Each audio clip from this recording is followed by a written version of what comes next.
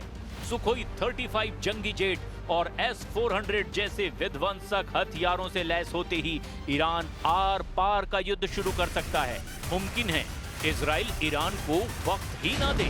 Record तो यही बताता है कि इजराइल दुश्मन पर पहले वार करता है।